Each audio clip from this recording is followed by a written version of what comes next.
Үндсэн хуулийн зэцгийн даргын талаар бол хууль мэдээлэлээр сошиал орчинд шууган гарчээд үндсэн хуулийн зэцээс тодруулж асуусан. За үндсэн хуулийн зэцгийн дарга хэрвээ ёс зүйгүй авир гаргасан бол хууль журам төрсөн бол үндсэн хуулийн зэцгийн тухай хуулийн 5-ын 6 дугаар зүйл заасны дагуу хариуцлага тооцох хүртэл хэмжээ авна. Харин үндсэн хуулийн зэцээс бидэнд өгсөн мэдээлэлээр бол үндсэн хуулийн зэцгийн дарга өөрөө ийм асуудалд холбогдоогүй, ардан сууж явсан иргэний үйлчлэгчтэй зүүн усаар харьцсны улмаас сонгоцны буудал дээр тухайн иргэнийг саатуулах эсвэл тэр суудлын дугаар хамдуулснууд тийм асуудал гарахад нь үндсэн хуулийн зэцгийн даргаас Монгол улсын иргэний хувьд тэр хүнийг нэрвхийн үнийг бол хамгаалж өнгөрч одоо тэгж барьж цаатуулж нисгээс огцроох нь бол хийхгүй гэж хэлснээс холбогдоод үйл ойлголцол буруу ташаа мэдээлэл тарсан байна. Энэ талаар үндсэн хуулийн зэц аль биесний мэдээлэл гаргах болно. Үндсэн хуулийн зэцийн дарга ч өөрөө ирээд мэдээлэл өгөх болно гэж мэдгдсэн. Тэгэхээр энийг бол нутаг шалгаж ийж үн зөв бодтой мэдээллийн үндсэн дээр үндсэн хуулийн зэцийн тухай хуулийн дагуу улсын хурл шаардлага авал бодвол хангамж өгч байгаа. Өөрөөр ашигт малтмын нөөц ашигласан. Ашигт малтмын нөөц ашигласны төлбөрийн тухай асуудлаар үндсэн хуулийн зэцийн тогтоол гарсан. За үндсэн хуулийн зэцийн тогтоол бол эцсийн шийдвэр байдаг. Ийм учраас улсын хурлаас яарс таар хэмжээвч улсын хурлын даргын захирамжаар ажлын хэсэг байгуулсан. За улсын хурлын чуулганы дэгийн тухай хууль болон улсын хурлын тухай хуулиар үндсэн хуулийн зэцгийн тогтоол гарсан тохиол гарвал холбогдох хууль тогтоомж улсын хурлын бусад шийдвэрт нэмэлт өөрчлөлт оруулах асуудлыг 15 хоногийн дотор шийдвэрлэнэ гэж.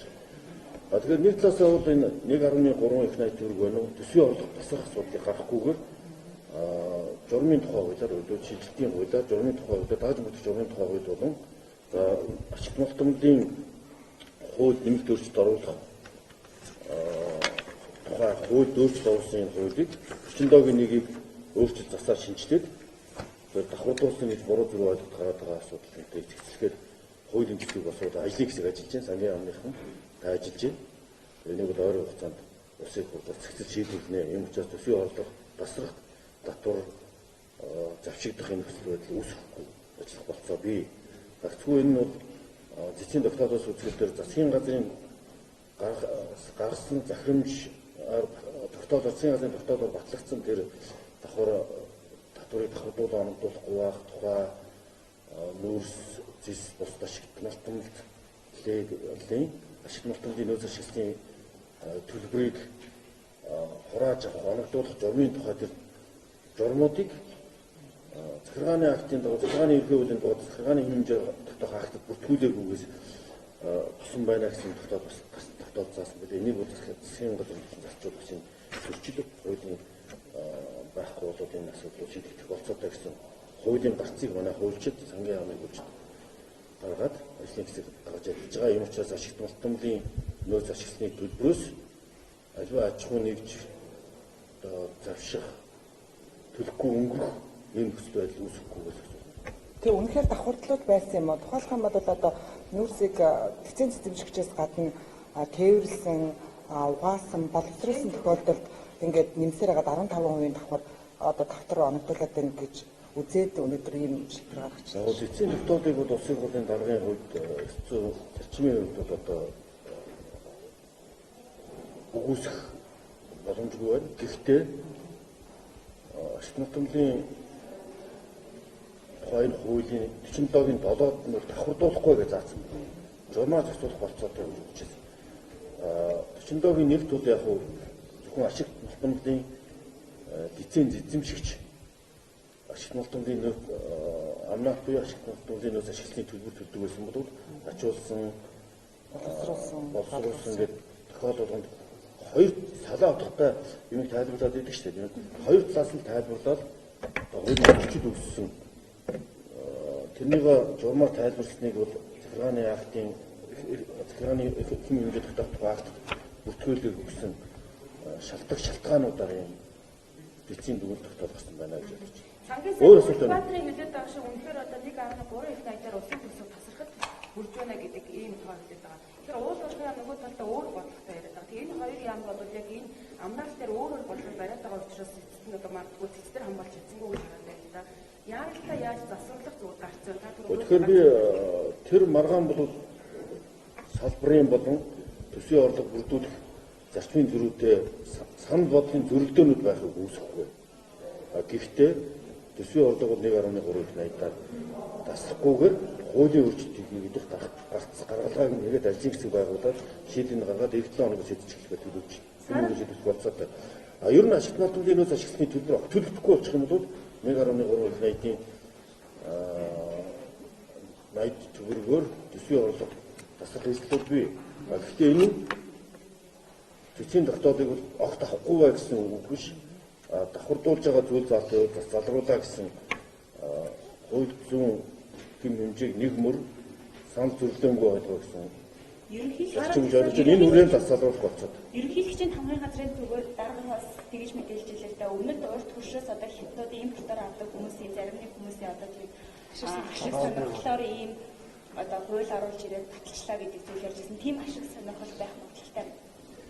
Ер нь хүн болгон бол өөр хуулийг яаж өөрөөсөөхөөрөө тайлбарлах их нь үл нэлдэг. Гэхдээ хуулийг нэг л тогтоохноор ойлгох. Энэ нь ашигт малтуудын нөөц ашигласан тул төлбөрөө төлнө. Гэхдээ эзэмшигчийн шатанд байх уу тийм ээ. Хэн боловсруулж угаагаад гаргаж байгаа бол эцсийн бүтээгдэхүүнээс л нэг журмаар давхардуулахгүйгээр байна. Өөрөөр хэлбэл амнаас гаргаж ирэхдээ $70 авчаад $70 дотоодын төлөвлөгч аваад гадаадын компани аваад дотоодын үйлдвэрлэгч $70 авчихвал нөөцийн төлбөр төлсөнтэй энэ хоёрын хооронд зөрүү үүсэж байна да. Гэхдээ эцсийн тэрнийг борлуулахдаа тэрнийг хасагдчих тооцох хэлбэр энийг бол журмаар зохицуулах болцоотой зүйлийг хоёр өөр ойлгохтоор ярьсараад энэ хуулийн зөрчил зөрөлдөө төрсөн байна гэсэн манай хууль зүйн ажлын хэсгийн дүгнэлт гарч байна. Гэхдээ энийг эх 7 хоногт багтаагаад бид ажлын хэсэг саналаа холбогдох байнгаараа хэлцүүлж шийдвэрлэх чиглэлээр ажиллаж байна. Энэ дараагийн бэлтгэл дараагийн хувьд Солонгосын хил мэдээллийн хэрэгслүүдээр Монгол улсын үндсэн хуулийн цэцгийн гарга энэ асуудал холбогдоод энэ мэдээлэл гарлаа. Монгол улсын гадаад нэр хүнтэй холбоотой асуудал үүслээ. Заавал одоо тэр хүний өөрийнх нь найзууд хэлэхгүй энэ төрийн өндөр албан тушаалтын ёс зүй хариуцлага асуудыг хизээ яддаг гэдэг энэ асуудал байна. Монгол улсын гадаад нэр хүнд унж штэ. Хад банкнд холбогдож түүнтэй бол одоо онгоцсон мөртөөний бие төгссөн юм асуудал үүсгэсэн байна штэ. Гэхдээ ер нь бодит байдал дээр хэрвээ өнөхөр хэрэг зөрчил дутагдал гаргасан бол төрийн албаны ёс зүй сахилгын хариуцлагын зарчмын дагуу хариуцлага өгнө. Бас нөгөө талаас хэрвээ буруу тушаалт зөвхөн хэвлэл мэдээллийн болон яллах цагаатах хоёр талыг үнэлж шүүх холбогдох байгууллага шийдвэр гаргана.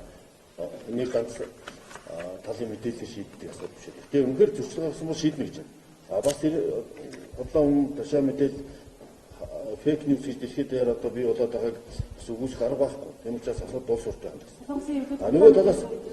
Нөгөө талаас бол ер нь бас энэ хүрээд төрийн албаны ёс зүй сахилгын хариуцлагын тухай хуулийг бид боловсруулаад төрийн байгуулалтын байнгын ороонд үндсэн хуулийн нэмэлт өөрчлөлтөд холбогдуулах хамгийн том өөрчлөлт бол төрийн өндөр дээд албан тушаалтнуудаас ахуудаад төрийн жинхэнэ жирийн бүх албан хаагчдын түвшинд ёс зүй сахилгын хариуцлагыг хэмжээг мөрдүүлэх тухай тийм ёс зүй хуульчилсан хуулийн төслийг бид бэлдээд бэлэн болгосон байгаа төрийн байнгын өмнө бол ёс зүй хуульчилж болохгүй гэдэг байсан бол одоо орчин үед дэлхийн нийтийн хандлага ёс зүйн хэм хэмжээ шаардлага өөрчлөгдөж шүү дээ. Энэ учраас төрийн албаны ёс зүй сахилгын хариуцлагын тухай Японд ганцхан улсад төрийн албаны ёс зүйн хууль байсан.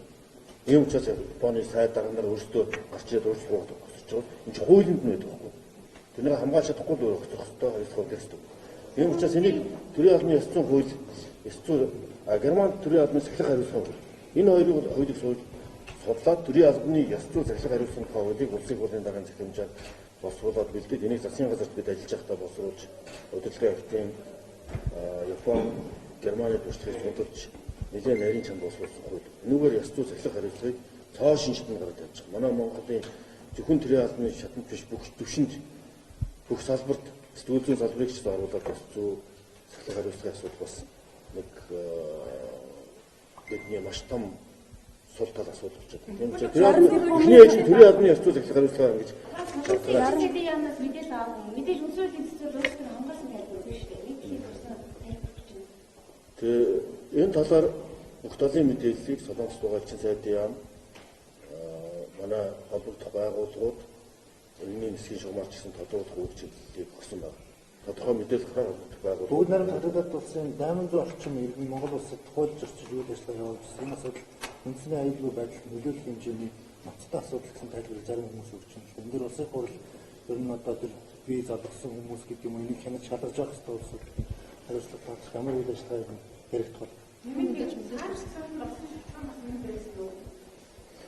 Саарл жигсаалтанд орсон шалтгаан бол бод байдал дээр манай эдийн засгийн эрх байдлын тухай хуулиар 35 их найт төгрөгийн нууц 70 төгрөгөөр ил болгодог гарсан.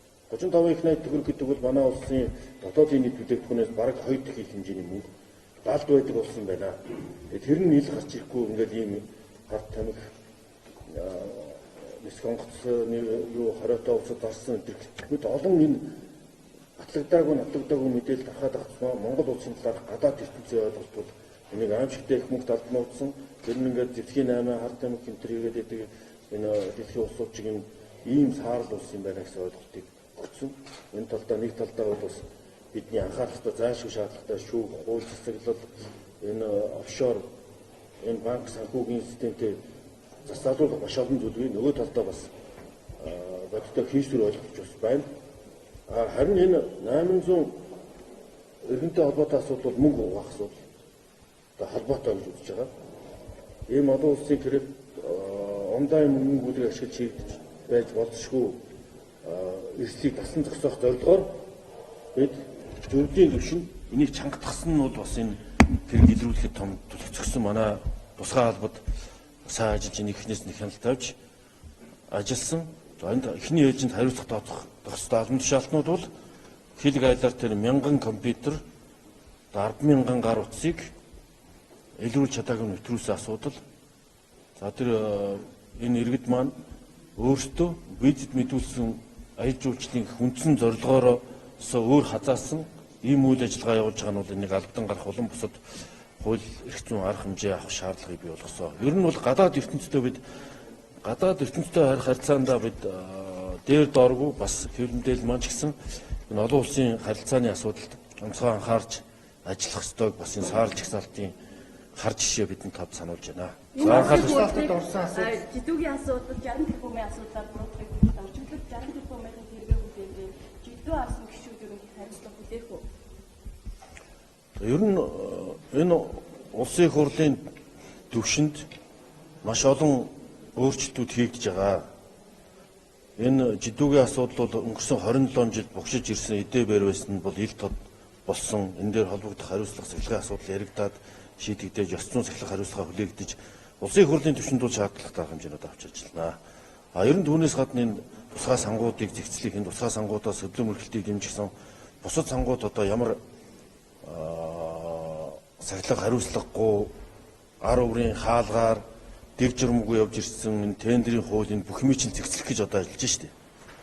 Энэ хуулиудад бол тендерийн хууль холбогдох хуулиуд өөрчлөлт орж жижиг дунд үйлдвэрийн сангийн хуульд хууль тогтоогчд өөрөөр нь жижиг дунд үйлдвэрийн сангийн тухай тусгай сангуудын тухай хууль энэ тендерийн хууль энэ шиг шинжилж өөрчилж хариуцлагатай болгож байгаа нь одоо манай энэ улсын их хурлын одоо хийж хэрэгжүүлж байгаа гол ажиллаа гэж бодож байна. За ингээ анхаарал тавьсанд баярлалаа.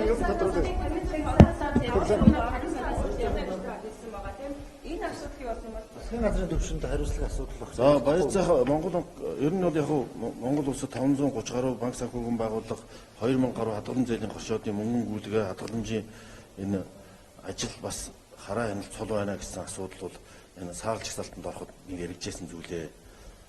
За одоогоор бол үндсэн хууль нэмэлт өөрчлөлт журмын тухай хуулиар дагуу энэ 7 хоногт чуулганы үйл ажиллагаа төр зохицуулгаантай хуулиар хугацаанд заагдсан төсвийн асуудлуудыг хилцэж байна.